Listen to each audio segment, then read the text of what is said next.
I mean, are we even surprised at this point? Hey guys, what's going on? James here. The Bucks have lost again, 20 to 20 overtime to the Green Bay Packers. Brett Hundley, Jamal Williams, Aaron Jones, Devontae Adams, Jordy Nelson, Randall Cobb, defense. You know, we all know what's going on. Bucks lost again, 4-8. Best they can do now is 8-8, which is worse than how they did last season. The best they can do is the worst that they did last season, and that's like a perfect scenario. Whatever. Okay, we're over it. I'm over it. You guys over it? Because I'm over it.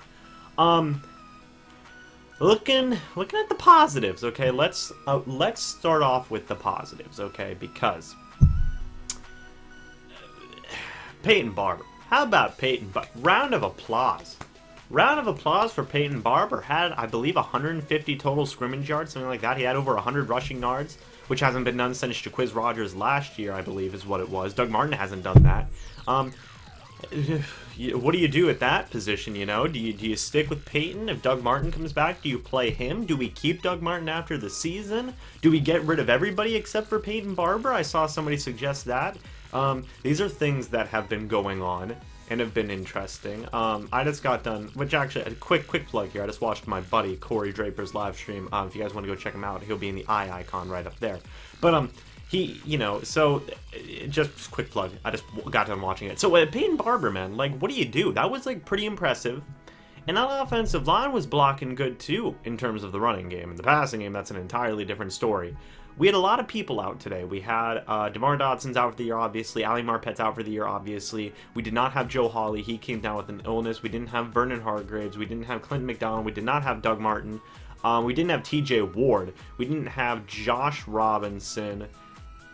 And I don't think we had Robert Ayers. I'm actually like 90% sure we didn't have Robert Ayers. So, geez, I mean, yeah, kudos to us for keeping as close as we did, considering everything, all the injuries and whatnot. But Peyton Barber, he looked great. I still don't think he's as talented as Doug Martin in terms of running back. However, Doug Martin's kind of, he kind of plays the same style as Le'Veon Bell. He likes to not hide, but he likes to wait for stuff to open up behind his offensive line. But if the offensive line isn't blocking good, that's obviously not going to work. Peyton Barber's a much more like bullish type of runner, at least from what I've seen lately. He just kind of smashes through and just gets whatever he gets. I don't know. I mean, a lot of people are saying that Peyton Barber deserves the opportunity to start throughout the rest of the season. I kind of agree with that, but at the same time, maybe you want to see what you have left with Doug Martin and see if you do want to keep him. I know his contract right now, we could get rid of him without any form of a penalty, and he's getting paid $7 million a year, I believe is what it was. That's not good. That's not good. So, who knows? Maybe you look to the younger option and say, well, do we get the entire position, or do we just keep Peyton Barber and Jacquizz Rodgers and Charles Sims and then just get rid of Doug? Or do we just clean house on everybody? You know, who knows? I know Charles Sims' contract runs out at the end of the year. I do believe Jacquizz Rodgers' contract does too. It is likely, not likely, but it is possible that we cannot bring those two guys back. We just keep Peyton Barber, and we even get rid of Doug Martin, and then we address the situation from there. Another positive, Jameis Winston played pretty good, returning from shoulder injury. He did get rolled up on one play and was limping this, that, and the other. However, he was able to play a pretty decent game. I believe he passed for 260 yards, 2 touchdowns.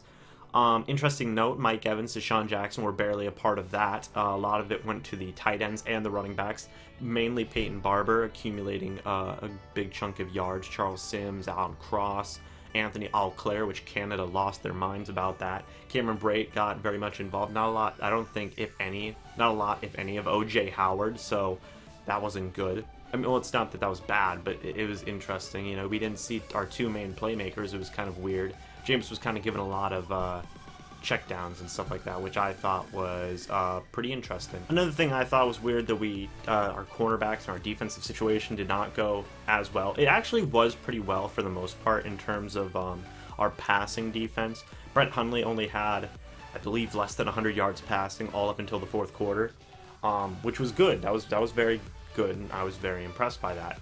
However, it kind of fell apart at the end. Our run defense obviously wasn't there.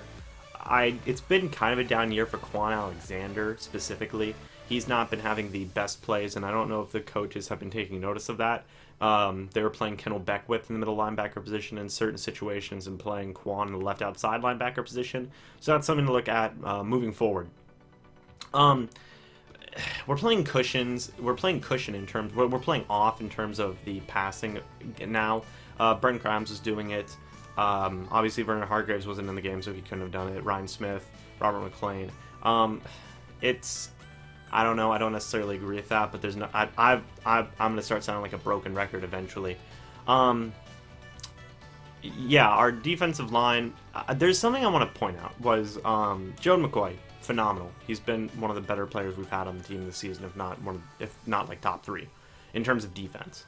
I saw something on Twitter where it said like Joe McCoy's making contact before people even like respond to the play, right? And it's not offsides or anything. It's not offsides. So, and I thought that was so interesting. And there was like a screen capture, and it was just, I'll probably put it up. It was just all these defensive linemen standing there, and Gerald McCoy's already being part of the play. You know, he's already throwing up his arms, you know, trying to do a pass move to get past him, you know. And I thought that was so interesting, and it speaks a lot in terms of like the reaction time to the defense, at least on our defensive line at this point. You know, Gerald McCoy's like a second or two ahead of our entire defensive line. That's insane. You know, that's pretty crazy to think about. So that was an interesting tidbit there. Offensive line did fine in terms of run blocking. I thought they did very good in terms of pass blocking. Not good at all. Jameis Winston was getting hit left and right. It's like I said, if your guy isn't 100% healthy, don't play him. And I don't even necessarily agree with playing Jameis anyway, considering I don't want him to get injured. And that's kind of what might happen. He got rolled up on his ankle. He was limping. He was hobbling, you know, at certain points. And that's what everybody was talking about. It's why play him? And I get it. There's the argument of saying if your guy's 100% healthy, play him. And I agree with that, and I do agree with that. But we don't know if Jameis Winston's 100% healthy. We don't know how his shoulder's doing, and his ankle's bad now as well. So you don't want to risk a long-term injury. You know, you know, we don't want to risk that. As much as people give Jameis Winston flack, he's the best quarterback we've had in a very long time. And he's the best chance we've got at a franchise guy right now, bar none, you know, bar none. Unless we trade up in the draft and get somebody, or we sign somebody to some mega deal, it's not happening. We're rolling with Jameis, you know, we're gonna ride and die with Jameis. And I feel Jameis did his job today. Jameis did his job. Not a lot of turnovers. I believe one fumble for a touchdown that was costly. That was pretty bad. It was returned for a touchdown. He was trying to make a play, fumbled right into the defender's hands, got a touchdown. Maybe if that didn't happen, maybe you don't go to overtime, and maybe the Bucs win 20-13. I don't know. You tell me. But you know, the lack of consistency of this game was bad, and the defense didn't help anything. And at this point, I don't know what it is. I know a lot of people are saying, "Oh, Mike Smith," and I agree with that to a certain degree. I don't think Mike Smith should be anywhere near this team at the end of the season. But it's been a down year for this defense. The offense has been ho-hum, up and down, but this defense has had a really bad year, and honestly, this offseason, we're going to need a ton of defensive line help. We're going to need a ton of offensive line help, and that's what it's coming down to me, because we have the skilled players there, essentially. Cornerbacks, obviously, and defensive backs are an interesting story, but if we were getting pressure and we were getting good blocking, we'd be in a lot better of a situation. I feel like we wouldn't be 4-8, that's for sure. We'd probably be winning these more closer games. And yeah, Bucs lose again. Sucks. Our run defense was awful. Pass defense was up and down. You know, we couldn't stop them on third down. Us ourselves were pretty okay on offense. We were inconsistent at literally the worst times, so that wasn't fun. There was one time it was the 5-yard line. We did eventually score a touchdown to Cameron Brate, but it was such a bad consecutive plays where it was a fumble and then like a penalty, and then we finally did score. But we'll point to Dirk, actually. He actually did call some good plays today.